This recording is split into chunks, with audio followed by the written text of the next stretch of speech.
Zorame Sun Fiber Sheets Agencies Trichy சார்பாக அனைவருக்கும் இனிய பொங்கல் நல்வாழ்த்துக்கள்.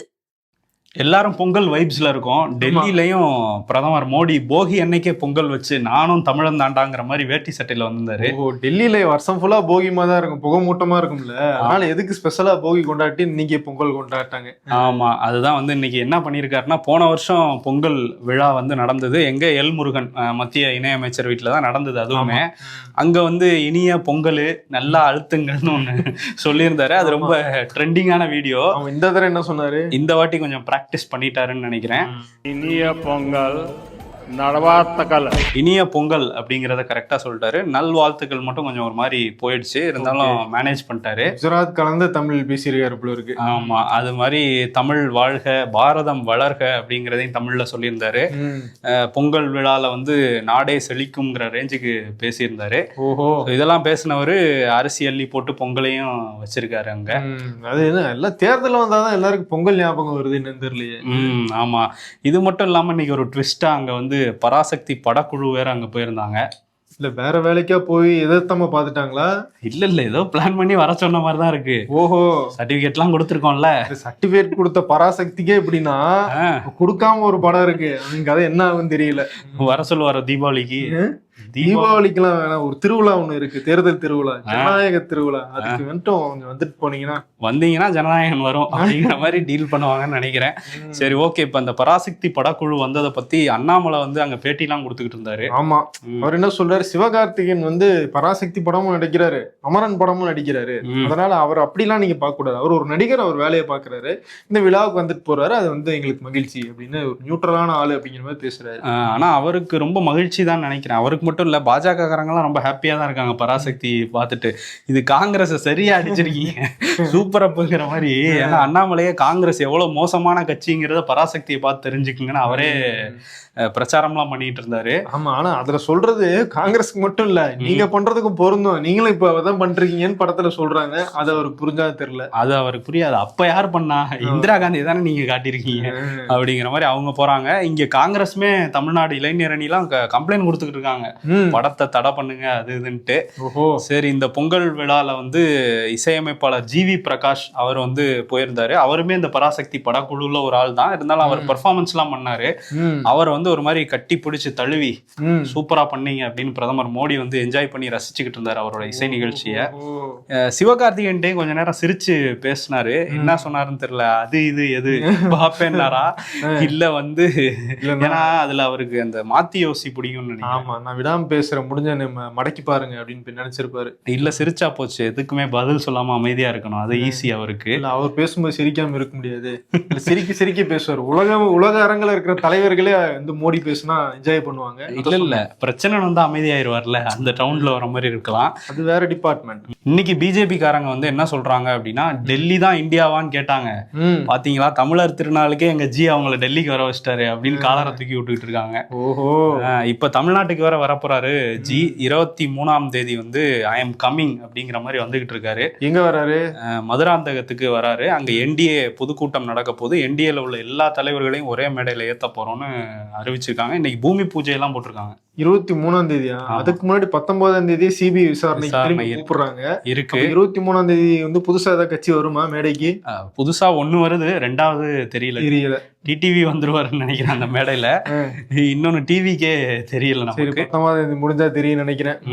ஆமா, பாப்போம். இன்னைக்கு பூமி பூஜை போட்டு ஒரு மாதிரி அந்த இடத்துக்கு போய் ஒரு பூஜையெல்லாம் போட்டிருக்காங்க. அன்னைக்கு என்ன பூஜை போட போறாரு ஜிங்கிறது அன்னைக்கு தான் தெரியும். ஆமா, டெல்லியில அவங்கன்னா இங்க இவங்கிற மாதிரி இங்க தலைமைச் செயலகத்துல பொங்கல் வச்சிருக்காரு முதலமைச்சர் மு க ஸ்டாலின். தைரியமே போய் வச்சிருக்காரு. பென்ஷன் இதெல்லாம் அறிவிச்சிட்டோம், இதுக்கப்புறம் எங்களை எடுத்து நீங்க கேள்வி கேட்க முடியாதுல்ல. ஆமா, ஆனா தலைமைச் செயலக சங்கத்துல சில பேர் எதிராக தான் இருக்காங்க இந்த ஓய்வூதிய திட்டத்துக்கு. இருந்தாலும் அங்க பொங்கல் வச்சிருக்காரு. கூடவே துணை முதல்வரையும் கூட்டிட்டு போய் அவரையும் பொங்கல் வைக்க வச்சிருக்காரு.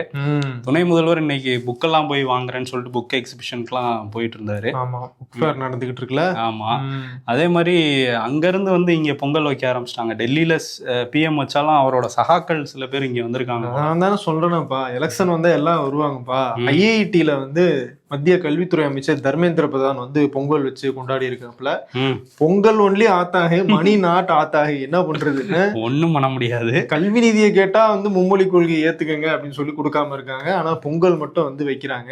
எங்க கிட்ட பொங்கல் நிறைய இருக்கு, நிதி தான் கம்மியா இருக்கு. ஆமா, பொங்கல் வைக்கிறதுக்கும் இங்க நிறைய பேர் இருக்கிறாங்க. ஆனா அங்க இருந்து இங்க வந்து வச்சிருக்கிறாரு. சரி, போகி பொங்கல் வைக்கிறாங்களே, அந்த போக்கிரி பொங்கல் ஏதாவது வைப்பாரா இதுல பனையூர்ல அவரு? அதாவது சொன்னேன் 19 முடியத்தான் அப்புறம் தான் இருக்கு. ஆமா, சரி, ஓகே. அதே மாதிரி ராகுல் காந்தி இவங்கெல்லாம் இன்னைக்கு போகி பொங்கல் நேத்தே வச்சிடறேன்னு சொல்லிட்டு அவர் வந்து வச்சிருக்கிறாரு. என்னன்னா, நீலகிரியில ஒரு தனியார் பள்ளியோட 50வது ஆண்டு விழா, அதுல கலந்துக்கிறதுக்காக அங்க வந்திருந்தாரு. வந்தவர் ஒரு சமத்துவ பொங்கலையும் மதச்சார்பற்ற ஒரு பொங்கலையும் நான் வைக்கிறேன்னு சொல்லிட்டு அங்கேயே அவர் பொங்கல்லாம் வச்சு சாப்பிட்டு போயிருக்காரு. அங்க மாணவர்களோட வேற பேசியிருக்காரு. குறிப்பா வந்து கல்வி தனியார் மயம் ஆகக்கூடாது அப்படின்னு தனியார் பள்ளியில இருந்தே பேசியிருக்காப்புல. இப்படிதான் நம்ம ஊர்ல பொங்கல் நடந்துகிட்டு இருக்கு எல்லா ஊர்லயும்.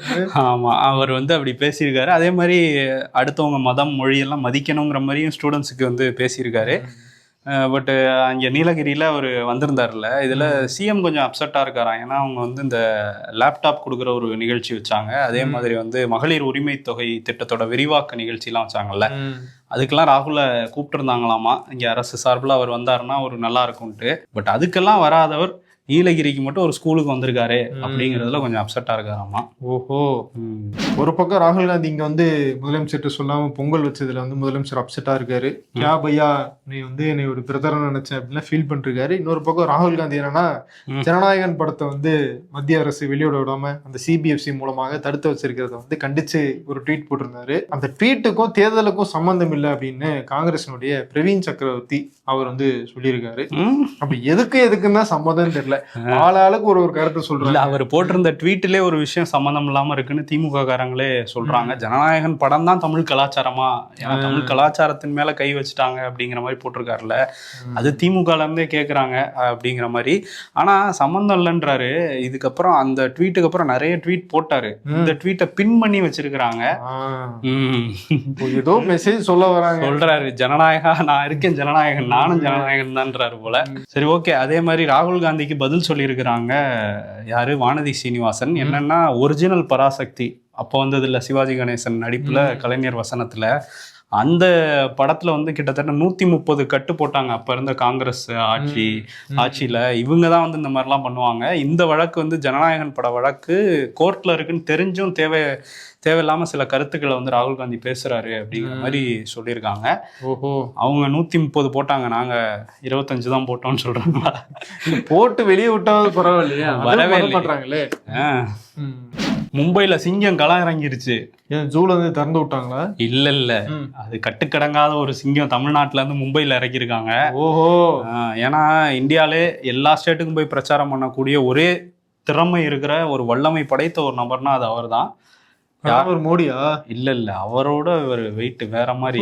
வெயிட் யாருப்பா? ஆமா, இவர் யாருன்னா தமிழ்நாட்டின் ஒப்பற்ற தலைவர், தமிழ் மாநில காங்கிரஸின் ஒரே தலைவர், ஒரே உறுப்பினர்னு சொல்ல முடியாது, ஏன்னா இன்னொருத்தர் இருக்காரு.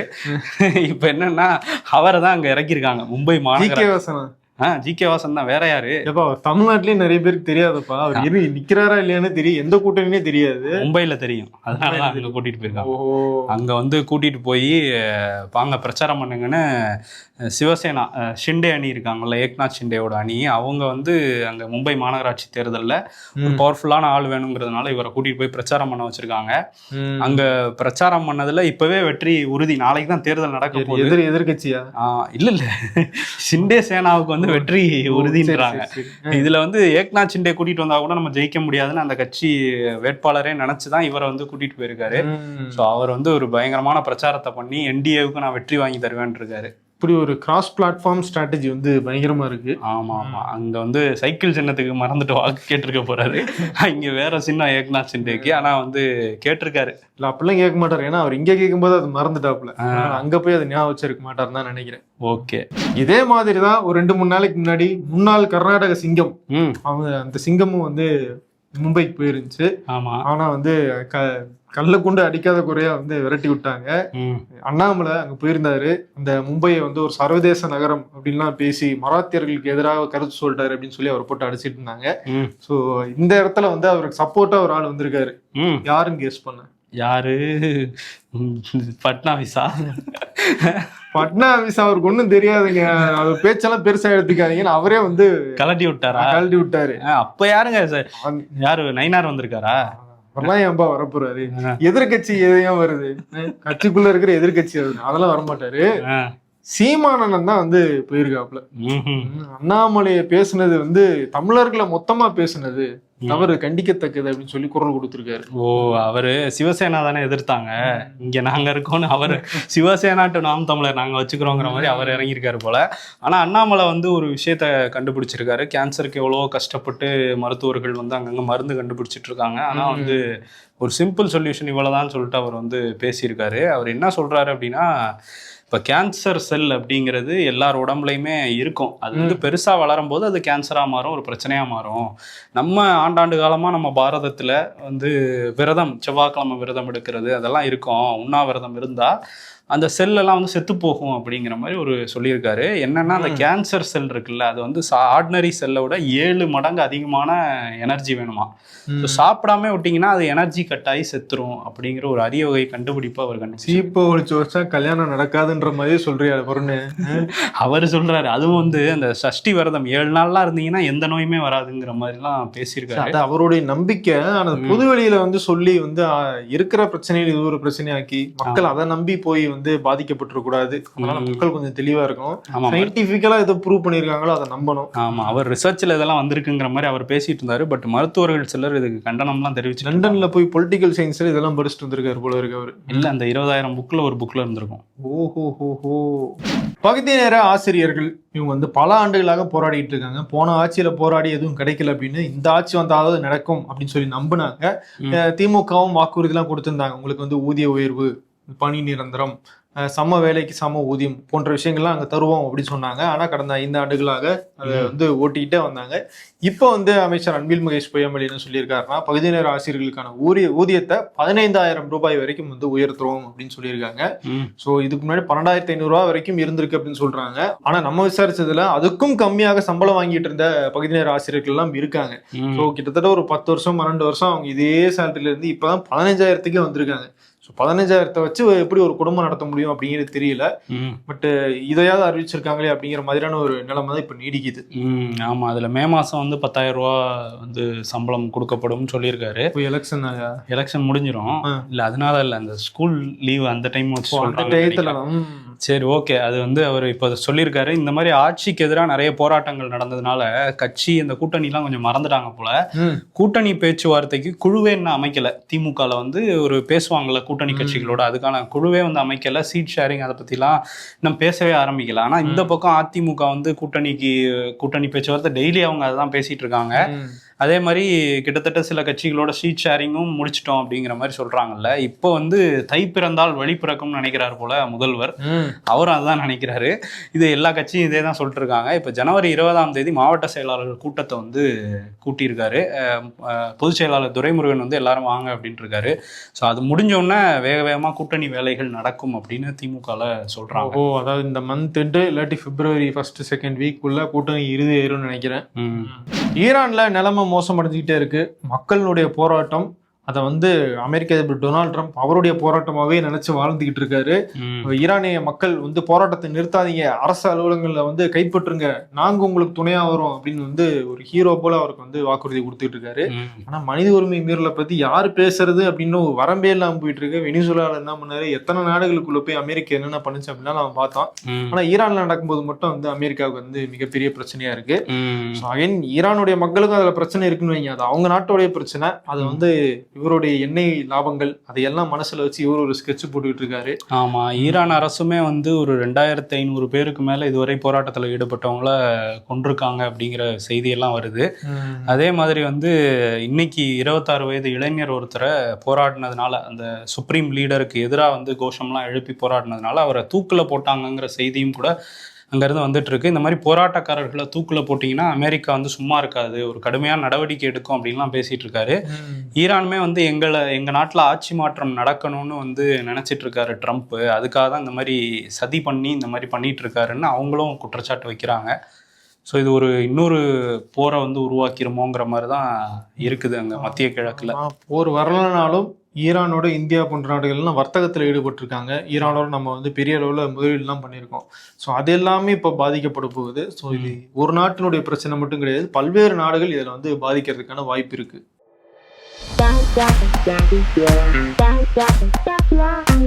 தை பிறந்தால் வழி பிறக்கும். இதோட 30வது தைடா எனக்கு. இன் எக்ஸாம் ஹால் டீச்சர் சொல்றாங்க, students question number 2 is out of syllabus, please omit it. Me who already road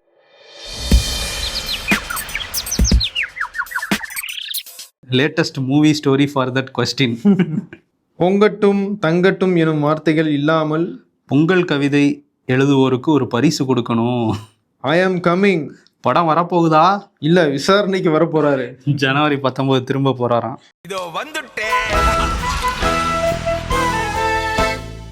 Pongal விருது யாருக்கு கொடுக்குறோம்? பொங்கல் வச்சவருக்கே கொடுத்துடலாமா? கொடுத்துருவோம். டெல்லியில பொங்கல் வச்சு நமக்கெல்லாம் வாழ்த்து சொல்லியிருக்காரு. ஒரு கடிதம்லாம் வேற எழுதியிருக்காரு. எனதருமை நாட்டு மக்களேங்கிற மாதிரி ஆரம்பிச்சு தமிழ்லேயே வந்து எழுதி வாழ்த்துலாம் சொல்லியிருக்காரு பிரதமர் மோடி. ஸோ அவர் வந்து இந்த ஐ எம் கம்மிங் இப்போ கூட படிச்சோம்ல, இந்த ஜனநாயகன் படத்துல வர டயலாகு, அது மாதிரி தான் அவர் தேர்தல் வந்துட்டா எல்லா மாநிலத்துக்கும் ஐ எம் கம்மிங் தான் அவரு. இப்போ தமிழ்நாடு ஃபோக்கஸ் வச்சிருக்காங்க. பொங்கல் வச்சாரு, இப்போ அடுத்து இங்கேயே வரப்போறாரு 23ஆம் தேதி. ஸோ தமிழ்நாட்டில் ஃபுல் ஃபோக்கஸ் வச்சிருக்கனால ஐ எம் கம்மிங் டு தமிழ்நாடுங்கிற மாதிரி அவார்டை கொடுத்துருவோம். ஓகே, எல்லாருக்கும் வந்து இனிய பொங்கல் நல்வாழ்த்துக்களை சொல்லிட்டு கிளம்புறோம். நன்றி. Sound proof, fire proof, heat resistance, உங்களின் ரூஃபிங் சார்ந்த தேடல் எதுவாக இருந்தாலும் அவை அனைத்தும் ஒரே இடத்தில். திருச்சியின் நம்பகமான மொத்த விற்பனையாளர் Jerome sun fibre sheets agencies, Trichy.